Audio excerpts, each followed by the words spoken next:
Hello. So we're continuing this week with Rand's songs.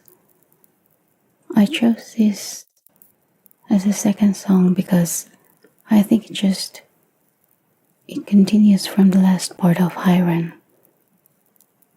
He told us that he suffered from a physiological and psychological illness, and this one kind of explains a bit of it, or at least the first part.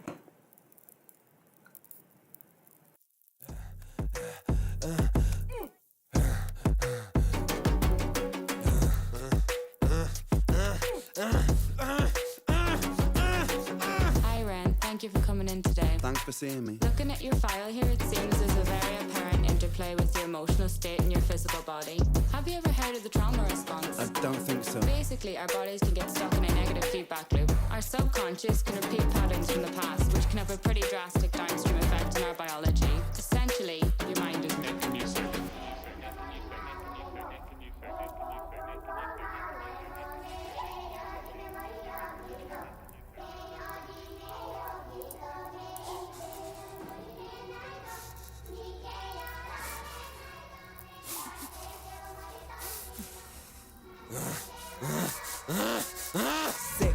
Sick boy, bitten by a tick boy, looking for that fix boy, anabolic steroids, stem cell, poster boy, pass out, white noise, quick fix, snake oil, I'm about to break boy. Oh, what a shame, he's in pain, have another go, take another pill, here, take a couple more, let's see how you're doing in another week or so, you'll be feeling worse when the side effects will show.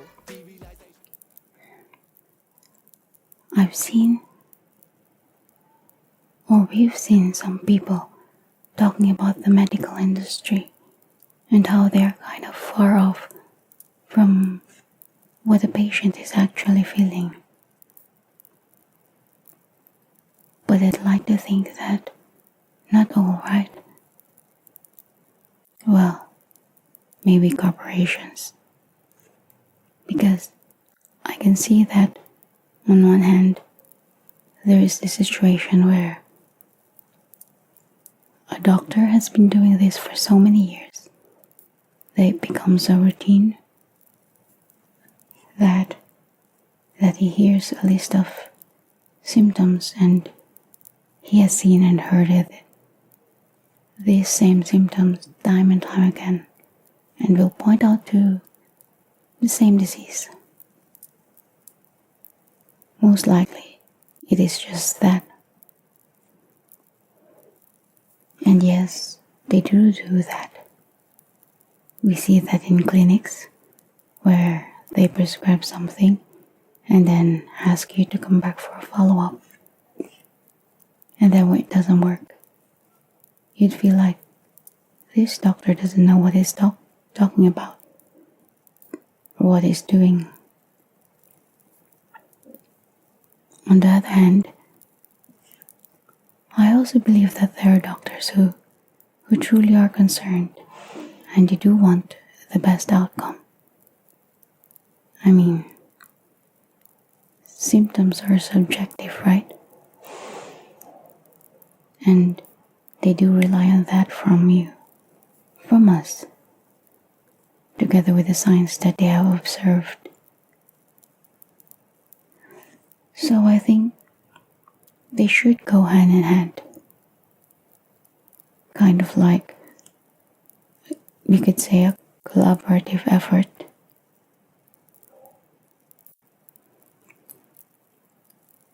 Another thing that I can think about, and this is probably truer in a public hospital or a public setting.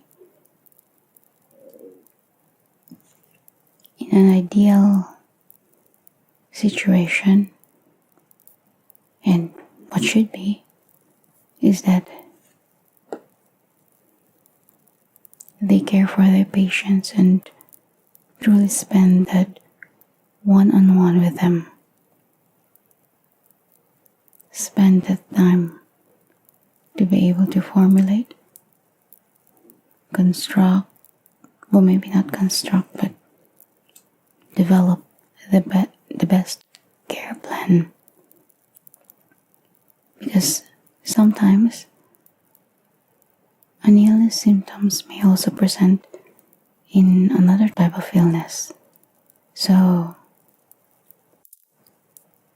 there are nuances even between different types of diseases. And like I mentioned, this situation is probably more likely to happen in a public hospital. Like, in one day, the number of patients that the medical staff sees is just overwhelming. You might feel like they don't care, but I'd like to think that they do, and that, or maybe that is disheartening to think about, but if we can just imagine, like, there would be days where in one ward there's almost 100 patients to see, and the ratio between, I don't know, let's say a nurse to patient ratio, and then probably double that if you don't live in a first world country.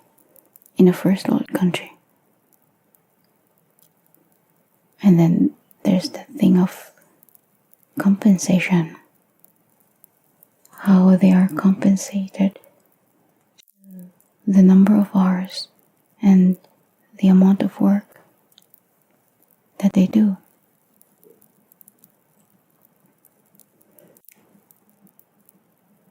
I think that's why I'm quite torn, because I can understand that maybe I will feel ignored or have felt the impatience displayed by these doctors,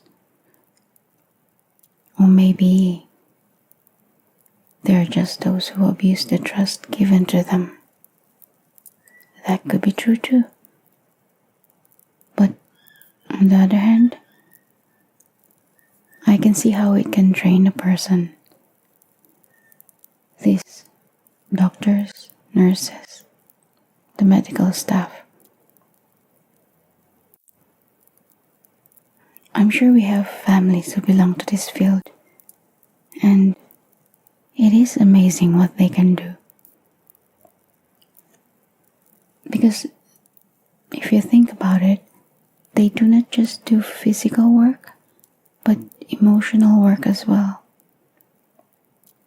which may result to them being physically and emotionally drained. After all, they are not robots. They are just people. That's why it is a vocation to belong to this field. And I do believe that.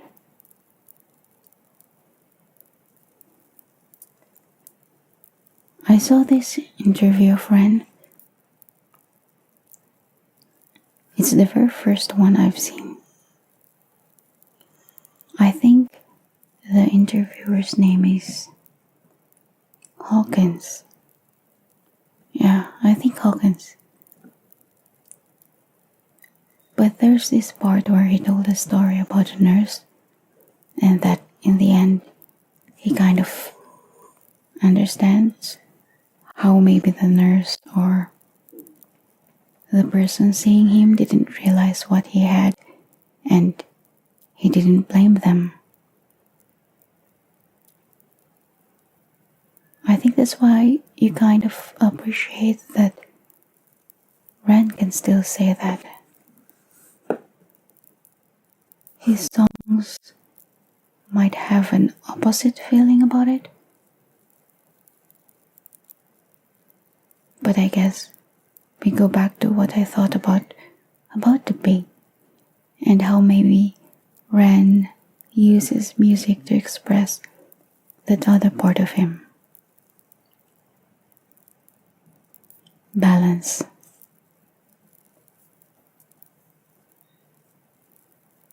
But yes, to think that this resulted into, or how it resulted into Ren's life, that decision, and how he suffered, which one can only imagine. Or maybe we even can't imagine just how much.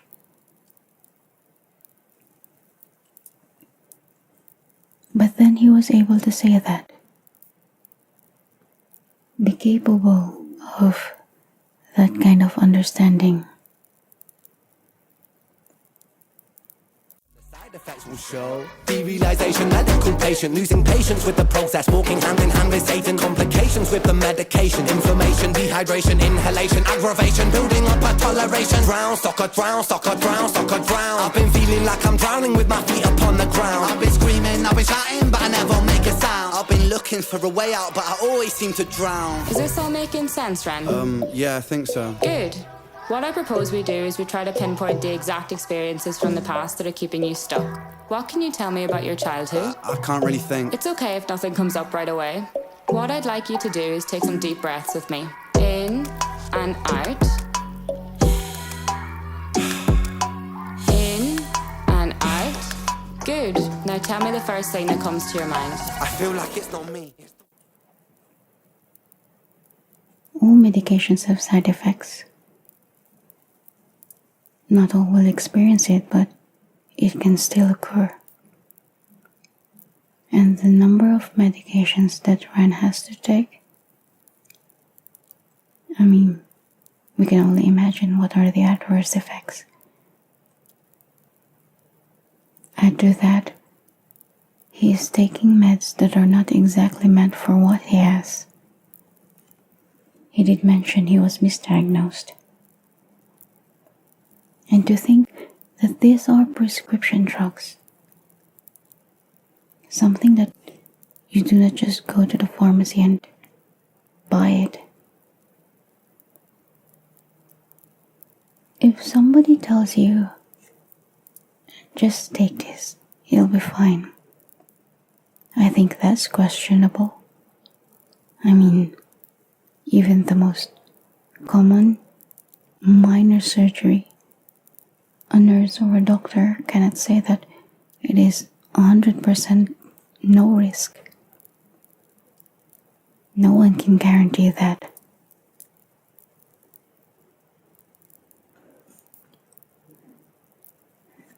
But when you hear these experiences,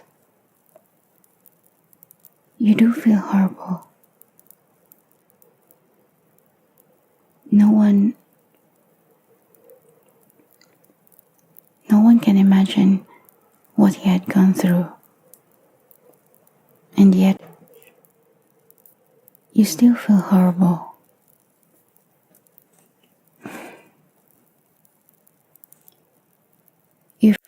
If Ren clings to music so that he is able to express this, let it all out,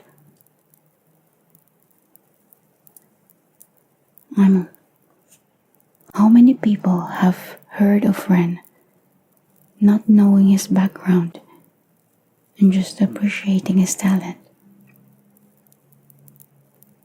And that's good.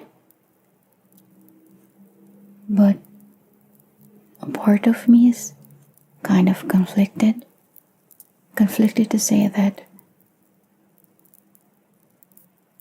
because people will be amazed of him and of his talent, but you do know what he had gone through, what he had to go through. But at the same time, there will be people who will hear this, and these people may have experienced what Ren had, or they know of someone who experienced it.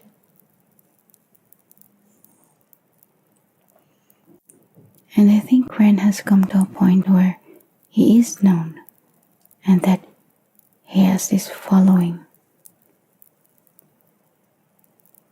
Renegades, I think, is what they are called.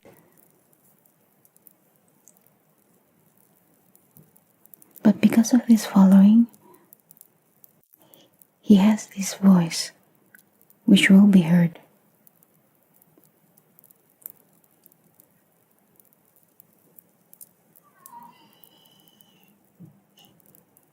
And for the people who may need to hear it,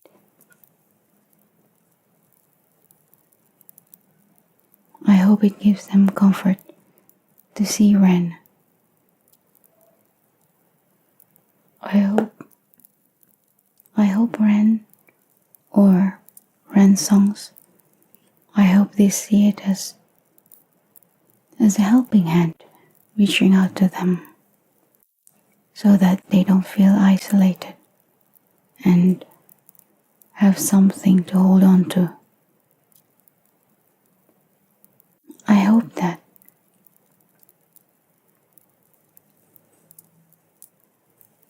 And so, I guess conflicted, when I say conflicted, it's like, in a sense, that to relate to the people who had suffered. And somehow, in some way, he has given them this assurance and hope. But then, thinking that Ren had to suffer, to go through things that you would not wish for others to go through. Does that make sense? In and out. In and out.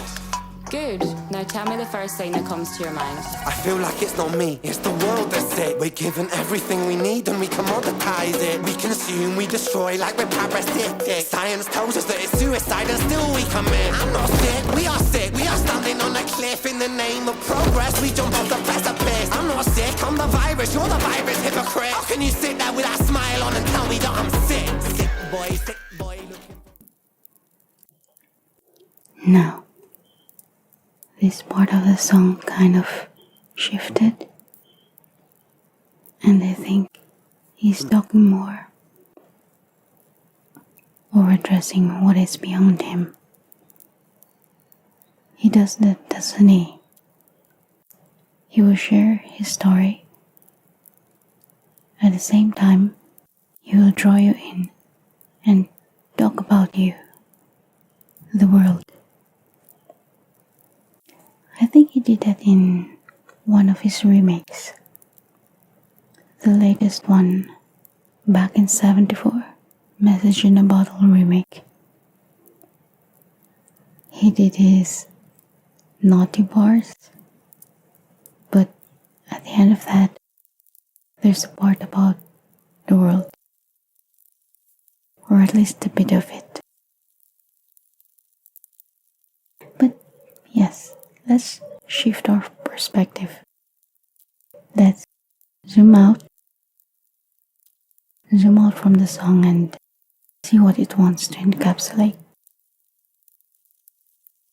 Which, by saying that,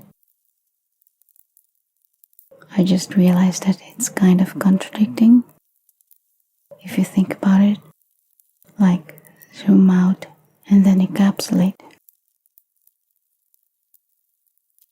But anyway, he said, I'm not sick, you are sick, we are sick.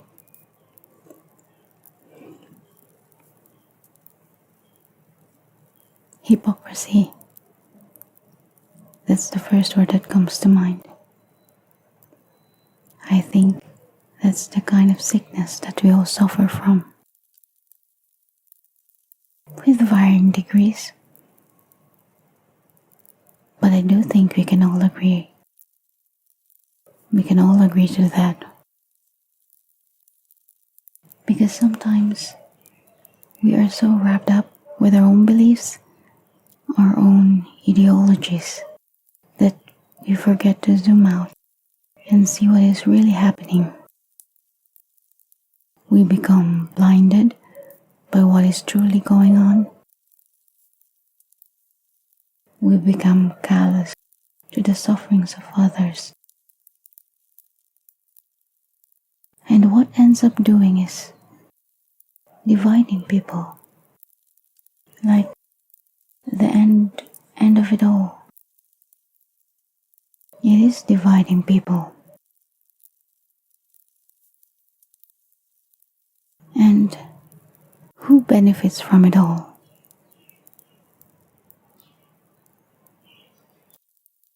Yes, there are people given privileges, hoping that they make use of those privileges and pass it on. People in power are not placed there so they can abuse it.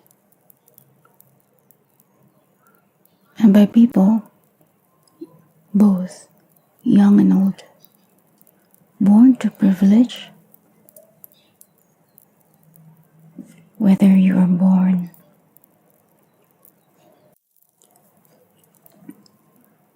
for example in a first world country, or you're a student who is able to go to school, these well-known schools, I don't think you are meant to abuse it. Because the word privilege in itself, I don't think it's bad. But at the same time, I don't think they are meant to be taken for granted. They should be seen as tools to help you improve. And by doing so, you help improve the community or the country you belong to, and not destroy it.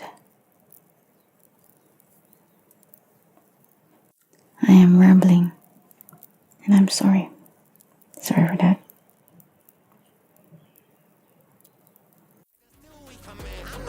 We are sick, we are standing on a cliff in the name of progress. We jump off the precipice. I'm not sick, I'm the virus, you're the virus, hypocrite. How can you sit there with that smile on and tell me that I'm sick? Sick boy, looking for a fix, boy. Push it down in public, quick pose for the pic, boy. Record label meetings to commodify your gift, boy. Why you so upset? Don't you wanna be a rich boy? Fuck no, industry is cutthroat. I've been doing bits by myself, swimming backstroke, walking on a tightrope, rapping with a slit throat. The way that we persist is like the ending of a bad joke. As the people evolve, we're complacent to assailants and we do what we're told. Counterintelligence, a sight to behold. Rape the earth of all resources and we bleed it for gold. And we bleed it for wealth, we bleed it for fame. But when you bleed it, can you tell me what the fuck will remain? And I bleed in myself, I bleed in my brain. While I'm bleeding, I'm the reason, cause I'm doing the same.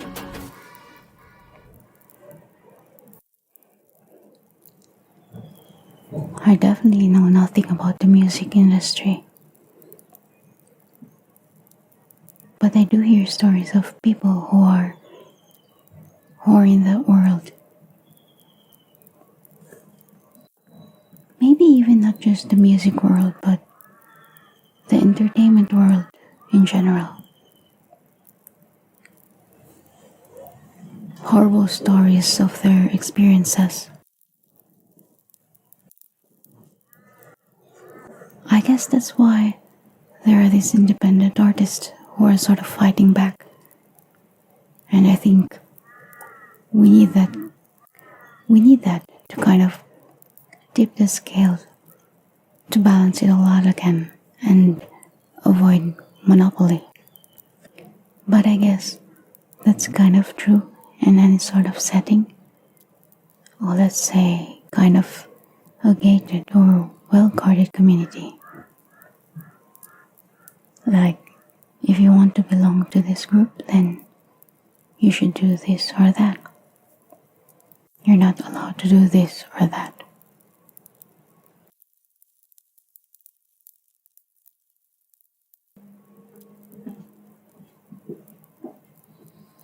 In itself, there's nothing wrong with that. And any kind of company or organization can do that. But again, it's about the extremes and the abuse of it. I think that is what is wrong.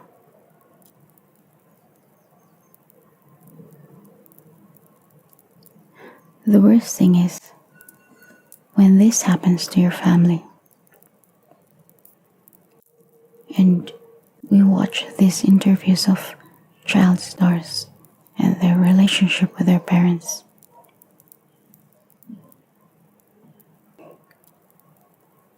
People present themselves as these worry-free beings and seems like they have it all. But do they? Or is it just an illusion? And the people who idolize them, people on the outside, tend to want that life. Want that life not knowing what really is happening behind closed doors, or how that was achieved. The thing is, if we do know, would we still want it?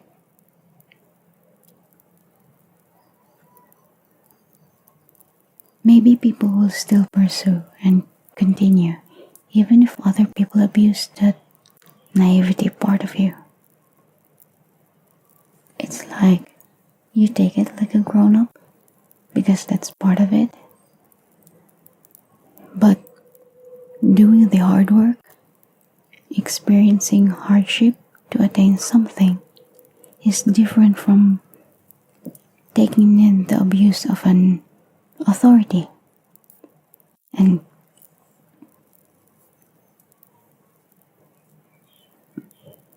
by authority, this is not just between organization and mere people, but it can also happen between two people, regular people. It's just that there's one that kind of abused the other.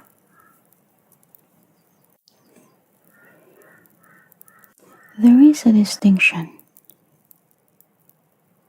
and a line that should not be blurred between hard work and the abuse of it. And I do think every one of us has limits. Every one of us cope differently. I mean, what will happen if you just give and give all of you, your being? Would it make you stronger? Or would you choose the other path? Because it can go either way, right? So nobody really knows.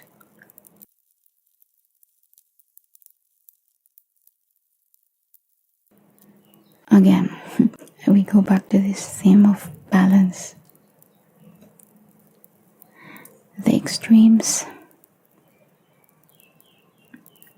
It's kind of sad. I don't know if you've seen there's this news.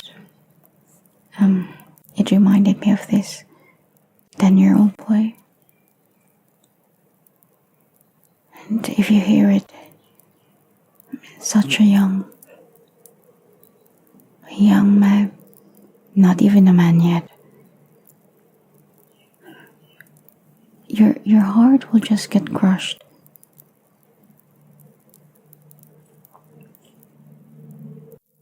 Because we've all heard it. We've all seen it.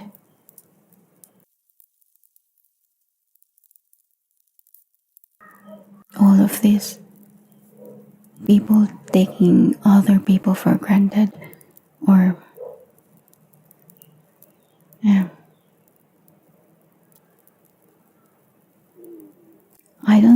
this is the world that we want to live in.